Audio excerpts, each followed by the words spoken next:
Hello bachon, let's read this question, and the question says that a deer park is in the shape of a triangle said PQR as shown in the figure below. It is found out that the measure of angle QPR is 3 times as of angle PQR, and also the measure of angle PRQ is twice of angle PQR. Now answer the following questions. First, what is the value of angle PQR? A 30 degree, B 45 degree, C 60 degree and D 90 degree. Second, what is the value of angle PRQ? First, A 30 degree, B 45 degree, C 60 degree and D 90 degree. Third, what is the value of angle QPR? A 30 degree, B 45 degree, C 60 degree and D 90 degree. Fourth, what is the value of angle PRS as shown in the figure? A 120 degree, B 45 degree, C 60 degree and D 90 degree. तो आइए अब इस question को यहाँ पर हम solve कर लेते हैं। इस क्वेश्चन में कहा गया है कि हमारे पास यहाँ पर triangle P Q are given है और उसके बेसिस पर हमें ये जो क्वेश्चंस गिवन है हमें इनके आंसर देने हैं। तो यहाँ पर हम की कॉन्सेप्ट यूज़ करेंगे, concept exterior angle property. Exterior angle property. तो इसके अकॉर्डिंग क्या होता है हमारे पास कि अगर हमारे पास एक ट्रायंगल है, लेट्स सपोज ये एक ट्रायंगल है, यहाँ पर इसे हम मान लेते हैं कि यह है ए बी सी, यह है ए बी सी। अब इसमें अगर हम बी सी को प्रोड्यूस कर दें डी तक, तो हमारे पास जो एक्सटीरियर एंगल है अगर इसे हम एक्स माने, बिकॉज ए सी डी क्या है यहाँ पर, ये एक्सटीरियर एंगल है तो इसे हमने एक्स मान लिया। तो यहाँ से अगर हम देखें तो ये इक्वल होगा हमारे पास x जो आएगा, यानी कि एक्सटीरियर एंगल जो आएगा ये इक्वल आएगा angle A plus angle B के। और एंगल ए और एंगल बी क्या हैं? इंटीरियर अपोजिट एंगल्स हैं। तो हम क्या कहेंगे कि हमारे पास जो एक्सटीरियर एंगल होता है वो इक्वल होता है सम ऑफ इंटीरियर अपोजिट एंगल्स के। तो यहाँ पर जो इंटीरियर अपोजिट एंगल्स हैं हमारे पास, यानी एंगल ए और एंगल बी, इनका सम क्या देगा? हमें एक्सटीरियर एंगल देगा, यानी कि एक्स की वैल्यू देगा। तो यहाँ पर अब अगर हम इस क्वेश्चन में देखें तो इस क्वेश्चन में हम पहले क्या करेंगे, लेट कर लेंगे, let angle Q P are. तो हम क्यू पी आर को मान लेते हैं ये एक्स है। इसी तरह हम एंगल पी क्यू आर को वाई मान लेते हैं, पी क्यू आर को हम वाई मान लेते हैं। और हमारे पास जो एंगल पी आर क्यू है, पी आर क्यू, इसे हम जेड मान लेते हैं। तो अब क्वेश्चन में कहा गया है कि क्यू पी आर जो है ये 3 टाइम्स है पी क्यू आर के। तो क्यू पी आर क्या है? क्यू पी आर है एक्स, तो एक्स जो है वो इक्वल है 3 times of P Q R. तो पी क्यू आर हमने क्या लिया था? वाई, यानी कि 3y के।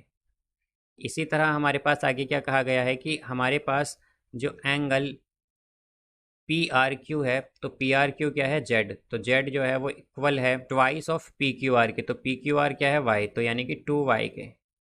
अब जैसा कि हम जानते हैं किसी भी ट्राइंगल में तीनों एंगल्स का सम क्या होता है? 180 डिग्री।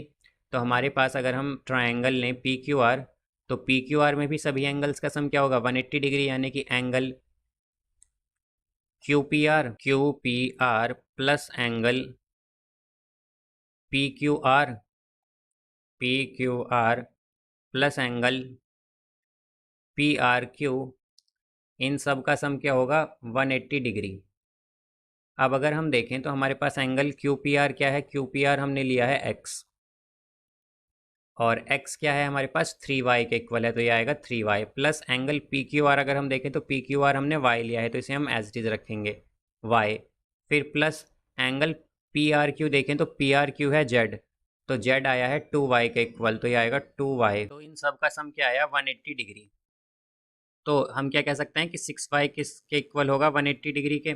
तो y की वैल्यू क्या आ गई हमारे पास? ये आया 30 डिग्री। अब अगर हम देखें तो हमारे पास फर्स्ट में क्या है question? Angle P Q are बताना है। तो पी क्यू आर क्या है? पी क्यू आर है वाई।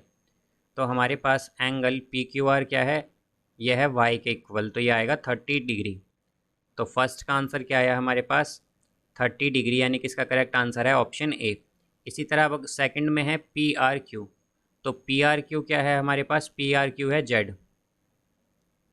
तो जेड क्या लिया था हमने? जेड आया था 2y। तो एंगल पी आर क्यू जो है यह है जेड यानी कि 2y के इक्वल, तो ये हो जाएगा 2 × 30 डिग्री।